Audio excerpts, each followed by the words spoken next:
Eh bien bonjour les amis, bienvenue aux auditeurs et auditrices de cette nouvelle chaîne des Chroniques du Sherpa. Comme vous allez le comprendre ici, nous allons faire non pas un retour vers le futur, mais bien un retour vers le passé, telle la machine du projet Looking Glass, afin de reprendre les événements en 2020 pour remonter l'actualité vers 2025. Je vous invite à me suivre au travers de mes très nombreuses analyses de situation qui ont rythmé ces dernières années au gré d'une multitude de sujets clivants concernant le plan divin et christique de l'Alliance et de la communication militaire Q. Du nouvel ordre mondial mort-né au nouveau monde et à l'âge d'or qui se profile à l'horizon, vous comprendrez un peu mieux ce plan militaire américain au travers de plus de 155 analyses écrites en temps réel et éditées en podcast par une très belle équipe d'âmes éveillées. Pensez à vous abonner à la chaîne et cliquez sur le pouce si vous en appréciez le travail. Merci à toute l'équipe Z qui œuvre sans compter ses heures pour offrir ces infos à l'humanité. Bonne écoute à tous et à toutes.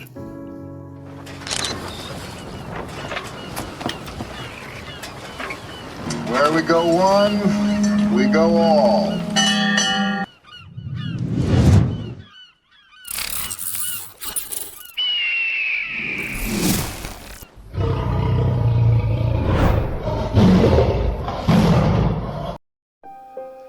Analyse du 10 mai 2023. Thierry Pirlot, Sherpa One. Analyse du Fake Space Program, ou programme spatial du Deep State. Question. Est-ce que la NASA est vraiment ce qu'elle prétend être? Et qu'est-ce que l'opération Bluebeam? A-t-elle été créée pour simuler une invasion extraterrestre? Ce ne sont pas des questions faciles. Nous sommes arrivés à un point où toutes les connaissances que nous avons acquises sont remises en cause par les révélations et les informations auxquelles nous avons désormais accès. Il y a beaucoup d'ambiguïté dans tous ces sujets. Même si pour le moment il n'y a aucune preuve, beaucoup de graines ont été semées qui nous incitent à réfléchir sur la logique de ces théories et à remettre beaucoup de choses en question. Mais ce n'est pas toujours simple dans notre société où les normes régies par l'éducation, la science, les dogmes, les croyances, etc.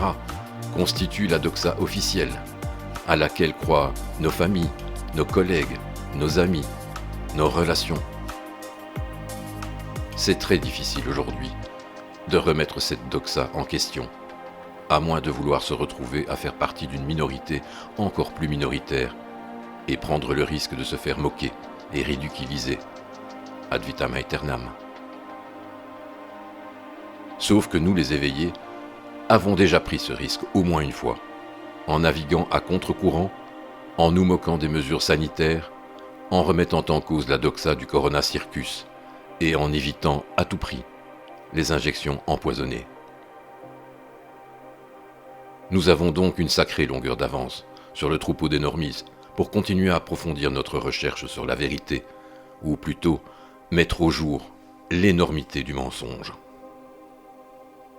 Il est question ici de la NASA, avec ses images numériques d'une planète globe, ses pseudo-voyages dans l'espace, ses satellites envoyés en haute altitude par des ballons d'hélium, ou encore des projets secrets américains, The Black Projects, Majestic 12 et Bluebeam, censés nous faire gober le bobard ultime d'une fausse invasion extraterrestre par le biais d'hologrammes. Quant au mouton de base, il a déjà du mal à imaginer que sa première injection puisse lui être fatale dans les 5 ans. Alors, comment l'imaginer après 4 injections ? Il n'y a plus qu'à espérer, pour son équilibre mental, que sa dissonance cognitive l'aide à occulter cette vérité jusqu'à la mort. Il lui est donc impossible d'imaginer qu'on ait pu lui mentir tout ce temps, sur les missions Apollo, sur les stations spatiales en orbite, sur l'Antarctique, et surtout sur la forme de notre planète, immobile qui plus est. Et pourtant, après des milliers d'heures de lectures et d'écoutes, qui représente bien plus que tout ce que j'ai pu apprendre à l'école pendant 12 ans, je ne peux que me rendre à l'évidence. Selon mon intellect et mon ressenti, ces théories sonnent tout à fait vraies. Je suis déjà au courant depuis 2016 de la théorie sur les 7 astronautes vivants. À l'école, il y avait une blague qui circulait en 1986 sur la signification de l'acronyme NASA. N, nous. A, avion. S, 7. A, astronaute. Nous avions 7 astronautes. On était des gosses à l'époque, et on se moquait d'une tragédie qui aurait coûté la vie à 7 astronautes. Tout ça pour découvrir 30 ans plus tard qu'ils n'étaient pas morts, in fine. Parlons un peu de la navette Columbia. C'est difficile à prouver en termes de tromperie, mais bon, je pense qu'il n'y a jamais eu personne à bord de ces vols qui ont explosé, que ce soit pour Challenger au décollage ou pour Columbia à son retour. Par contre, les Américains sont les pros du false flag et de la fabrique du héros, pour la bonne cause bien sûr. Lançons-nous donc dans un petit calcul mental, vu que les satanistes aiment les chiffres et que l'Alliance aime également nous éveiller en disséminant ces petits cailloux. Date de l'accident de Challenger, 28 janvier 1986. Date de l'accident de Columbia, 1er février 2003. Soit, presque jour pour jour, 17 ans entre les deux accidents. Encore un 17. Est-ce bien une coïncidence ? Laissez-moi vous partager ma compréhension au sujet de la NASA.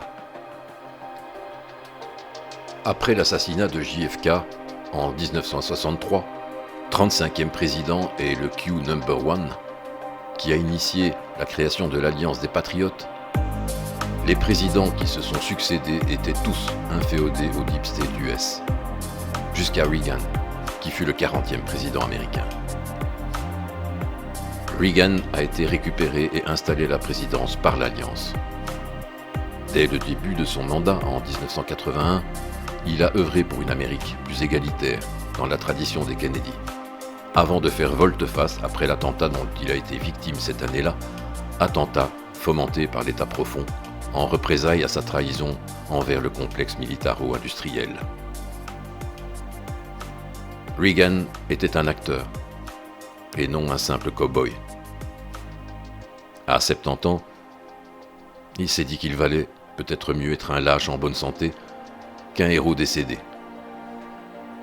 Il existe une similitude entre Trump et Reagan, qui sont des candidats aussi improbables l'un que l'autre pour une campagne présidentielle et qui ont tous les deux subi des tentatives d'assassinat perpétrées par le système en place, pour cause d'incompatibilité. L'un étant un acteur de westerns et l'autre de shows télévisés. C'est aussi la marque de fabrique de cette alliance qui veut nous ouvrir les yeux sur le grand film.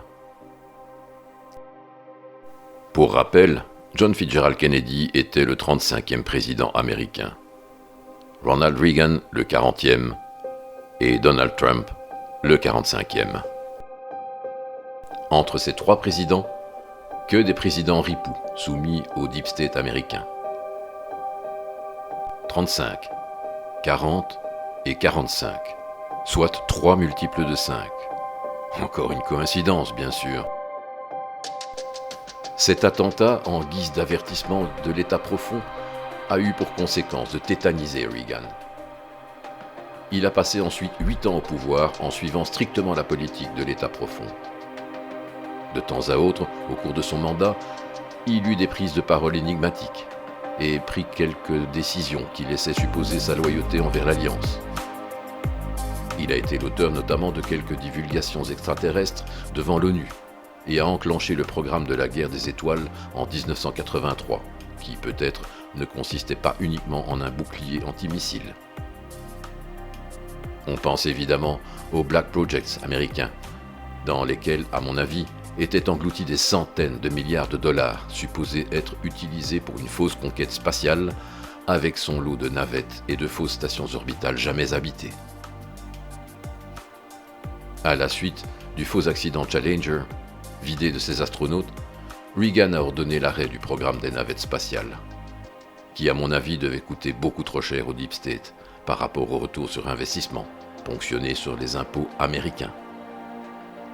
En effet, les fusées coûtaient bien moins cher que de financer l'aventure des navettes.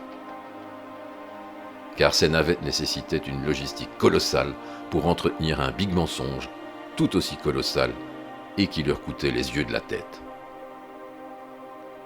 Pour créer l'illusion, la navette décolle avec des fusées très coûteuses et atterrit ensuite quelques minutes plus tard sur une base militaire à proximité. Lors du retour supposé quelques jours plus tard, cette navette est fixée sur un avion gros porteur qui la largue à haute altitude afin de faire croire au monde entier à son grand retour de l'espace grâce à un magnifique atterrissage filmé en direct. Plus c'est gros, et plus ça passe. Notez bien que personne n'a jamais filmé ni de l'intérieur ni de l'extérieur une entrée d'une quelconque navette dans l'atmosphère, car cela n'a jamais eu lieu. Les pseudo-astronautes sont tous des fonctionnaires de l'État, briefés et grassement payés pour jouer leur rôle d'acteur, à l'instar d'un Thomas Pesquet, encore de nos jours. Mais pourquoi donc travailler avec des navettes et non continuer avec des fusées ? Eh bien, parce que les fusées trompent leur monde un temps. Après, si on veut franchir un nouveau palier dans le mensonge, on doit s'en donner les moyens et surtout continuer à faire rêver le peuple américain qui en redemande. Quoi de mieux qu'une navette plus sexy, plus space program et surtout plus Hollywood pour alimenter la propagande et soutenir le culte du héros américain.